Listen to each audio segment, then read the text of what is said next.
अस्सलाम वालेकुम। आज हम लोग पढ़ेंगे डिटर्मिनेंट्स ऑफ पावर के बारे में। ओके, डिटर्मिनेंट्स ऑफ पावर के बारे में हम पढ़ेंगे। और डिटर्मिनेंट्स ऑफ पावर किसी कंट्री के कौन कौन से होते हैं, कौन सी चीज़ें होती हैं जो किसी कंट्री को पावर अलॉट करती हैं और उसको पावरफुल बनाती हैं, और कौन सी चीज़ें होती हैं जिनसे कंट्री इंटरनेशनल अरीना के अंदर उसकी जो वैल्यू है और जो उसका स्वे है वो बढ़ जाता है। ठीक है जी। तो सबसे पहले फिर हम लोग देखते हैं, पहली जो चीज़ है वो क्या है। सबसे पहली चीज़ वो है जी आपका जियोग्राफी। ओके, जियोग्राफी किसी भी कंट्री को क्या करती है, पावरफुल बना सकती है। क्या बना सकती है? पावरफुल बना सकती है। For example, United States of America की geography, United State of America की जो जियोग्राफी है वो बड़ी जो है वो वाइटल है अमेरिकन पावर के लिए। फॉर इंस्टेंस हम देखें, वो एक आइसोलेटेड कंट्री है और उस कंट्री के जो आसपास में क्या है, कोई वर्ल्ड पावर नहीं है। वर्ल्ड पावर नहीं है जी। और वर्ल्ड पावर ना होने की वजह से फिर अमेरिकन्स को ये क्या होता है, अमेरिकन्स को ये ये उनके लिए इजी हो जाता है कि वो all around the globe, all around globe वो क्या कर सकें, वॉर कर सकें। तो ये ज्योग्राफी होती है। इसी तरह से अगर हम पाकिस्तान की ज्योग्राफी देखें तो पाकिस्तान तो फिर क्या है, एक तो ज्योग्राफी स्ट्रेटिफाइड है, सीधी सी ज्योग्राफी, और दूसरा जो है हम क्या हैं, विसिनिटी ऑफ वर्ल्ड पावर्स। जो बड़ी बड़ी वर्ल्ड पावर्स हैं जैसे चाइना है, उसके साथ हमारे जो एक साथ पास ईरान है, वो भी एक पावर है मिडल ईस्ट की बड़ी, और उसके साथ साथ जनाब इंडिया हमसे 3 गुना। और पास्ट के अंदर हमारा तो कंस्ट्रक्ट ही ऐसा बना हुआ कि इंडिया हमें फिर एक एनिमी है।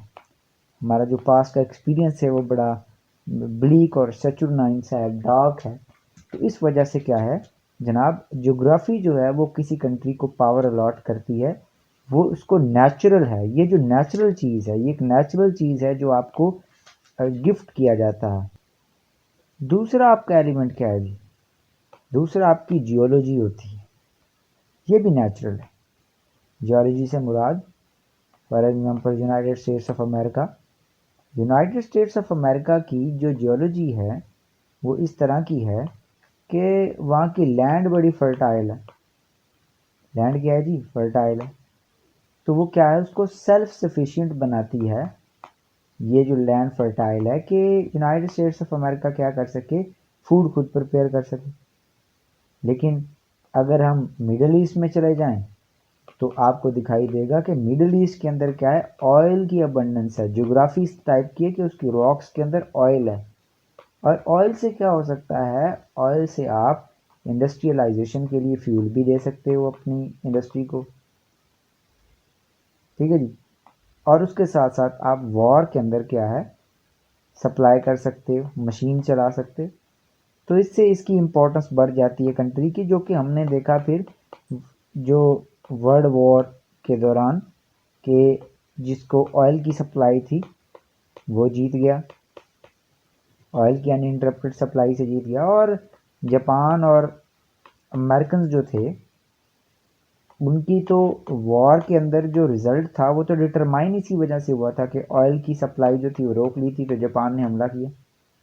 तो जियोलॉजी भी जो है वो एक डिटर्मिनेंट ऑफ पावर है। तीसरा आपका जो डिटर्मिनेंट ऑफ पावर है वो क्या है जी, वो आपके जीन्स हैं।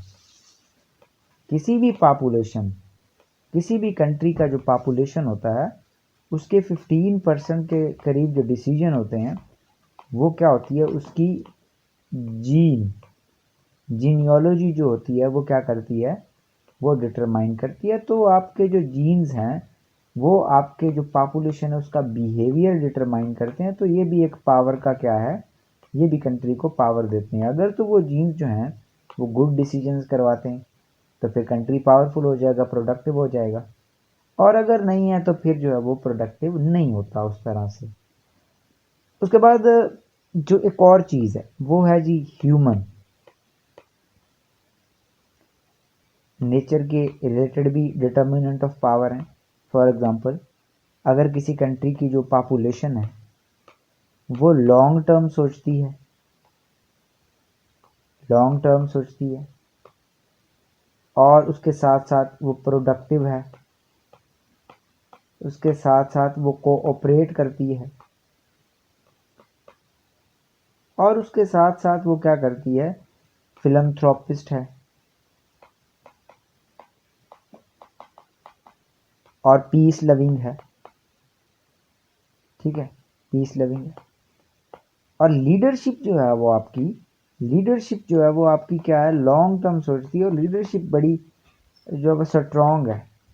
तो ये भी आपके कंट्री को स्ट्रेंथ प्रोवाइड करते हैं एज कंपेयर टू आपके वो कंट्री जहाँ पे फिर ग्रीड है, लोग सेल्फ इंटरेस्ट को देखते हैं, ट्राइब्स पे ज़्यादा बिलीव करते हैं रादर देन कंट्री के ऊपर बिलीव करने पे। ओके जी, तो ये ह्यूमन नेचर के कुछ पावर देने वाले डिटर्मिनेंट्स है ह्यूमन नेचर के रिलेटेड। फिर कुछ कल्चर भी होता है आपका, कुछ कल्चर्स जो हैं वो क्या करते हैं, वो लर्न करते हैं हिस्ट्री से। कुछ कल्चर हिस्ट्री से लर्न करते हैं, जैसे चाइनीज़ कल्चर हिस्ट्री से बहुत ज़्यादा लर्न करता है। तो ये कल्चरल डिटर्मिनेंट है पावर का जो कि किसी कंट्री को मिलता है एज कंपेयर टू दूसरे कंपोनेंट के। ट्रेडिशनल में जनाब, ट्रेडिशनल जो एलिमेंट ऑफ पावर है जो सारे स्टडी करते हैं वो क्या है, सबसे पहले जी आपकी एजुकेशन का लेवल। अगर आपके कंट्री के अंदर लिटरेसी रेट हाई है और आपकी जो पॉपुलेशन है वो बहुत ज़्यादा एजुकेटेड है, तो ये आपके कंट्री को स्ट्रेंथ प्रोवाइड करता है। कैसे स्ट्रेंथ प्रोवाइड करता है?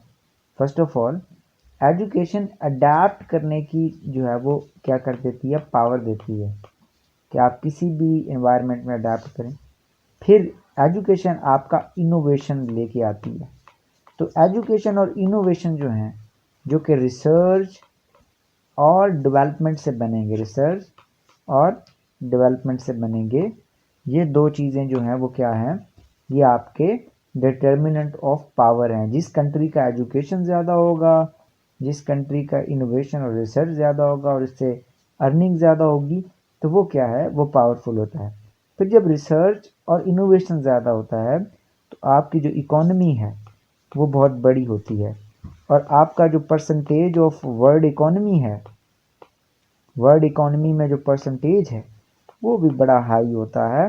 तो जब ये हाई होता है तो आपका कंट्री पावरफुल गिना जाता है। For example, United States of America को हम अगर देखें तो 25% के करीब जो है वर्ल्ड का प्रोड्यूस करता है। और 1950s के अंदर तो अमेरिकन क्या करते थे, 50% ऑफ जो था total wealth of the world जो थी वो किसके पास थी, वो यूनाइटेड स्टेट्स ऑफ अमेरिका के पास थी। फिर जब आपकी प्रोडक्टिविटी ज़्यादा होती है, आपका शेयर ज़्यादा होता है, तो फिर आप मिलिट्री के ऊपर स्पेंडिंग करते हो। और ये जो स्पेंडिंग है या मिलिट्री की जो स्ट्रेंथ है, ये भी एक डिटर्मिनेंट ऑफ पावर है। मिलिट्री की स्ट्रेंथ, जैसे यूनाइटेड स्टेट्स ऑफ अमेरिका और चाइना, मिलिट्री पे चाइना और यूनाइटेड स्टेट्स ऑफ अमेरिका बहुत ज़्यादा खर्च करते हैं, तो पावरफुल कंट्री गिने जाते हैं क्योंकि मिलिट्री बड़ी स्ट्रॉन्ग है। और वो क्यों पावरफुल कंट्री हैं, क्यों मिलिट्री पे स्पेंड करते हैं, क्योंकि जब आपकी एजुकेशन हाई होती है, आपका इनोवेशन ज़्यादा होता है, तो आपकी इकॉनमी को स्ट्रॉन्ग होती है और इकॉनमी वर्ल्ड की परसेंटेज में बड़ा इजाफा हो जाता है जो आप प्रोड्यूस करते हो। तो फिर आप अपनी ट्रेड को बचाने के लिए मिलिट्री स्पेंड करते हो। जैसे अमेरिका के जो बहरी बेड़े हैं वो क्या करते हैं, इंडो पैसिफिक के अंदर घूमते हैं ताकि फ्रीडम ऑफ सी हो और उनकी ट्रेड चलती रहे बड़े पुराने अरसे से। तो फिर आप मिलिट्री पे स्पेंडिंग करते हो। तो ये आपका चौथा डिटर्मिनेंट है। First determinant, it's second determinant, third determinant, fourth. फिर आपकी जो स्टॉक मार्केट होती है वो दुनिया में किस स्टेज पे है, मतलब आपका जो आपका शहर है उसको क्या गिना भी जाता है कि ये एक सेंटर ऑफ इकोनॉमिक एक्टिविटी है। जैसे किसी दौर में एम्स्टर्डम, एम्स्टर्डम आपका, ठीक है जी, वो हुआ करता था, हॉलैंड बड़ा मशहूर। फिर उसके बाद लंदन, देन जो है वो यूएसए का न्यूयॉर्क, और अब जो है वो शंघाई जो है वो दुनिया का एक सेंटर समझा जाता है। किस चीज़ का सेंटर समझा जाता है, एक इकोनॉमी का जो सेंटर है वो समझा जाता है। तो जनाब 4 तो ये हो गए, military, economy, innovation, percentage in world economy, और आपका जो है वो एक सेंटर ऑफ इकोनॉमिक एक्टिविटी। ठीक है जी। फिर आपकी जो सेविंग्स होती हैं कंट्री की, ये भी आपका पावर होता है कि बाज़-औक़ात आपकी सेविंग कितनी है, या फिर आप जो है वो फॉरेन एसेट्स कितने रखते हो। फॉरेन एसेट्स आपके कितने, यानी किस किस ममालिक के अंदर आपके लोगों ने प्रॉपर्टियां बाय की हुई हैं, ये भी डिटर्मिनेंट होता है आपकी पावर का। और फिर एक और डिटर्मिनेंट है कि आपके पास रिजर्व करेंसी कितनी पड़ी है। जो दुनिया की करेंसी होती है सबसे बड़ी, जिसमें इंपोर्ट और एक्सपोर्ट होती है, ये चेंज होती रहती है। किसी दौर में जिल्डेड जिल्डर होता था हॉलैंड का, फिर उसके बाद जो है वो स्टर्लिंग या पाउंड जो था यूके का, और फिर अमेरिका ने अपना डॉलर चला दिया 1945 के अंदर। तो रिजर्व करेंसी कितनी पड़ी आपके पास, ये भी आपका डिटर्मिनेंट ऑफ पावर है, क्योंकि आप इसे इंपोर्ट कर सकते हैं।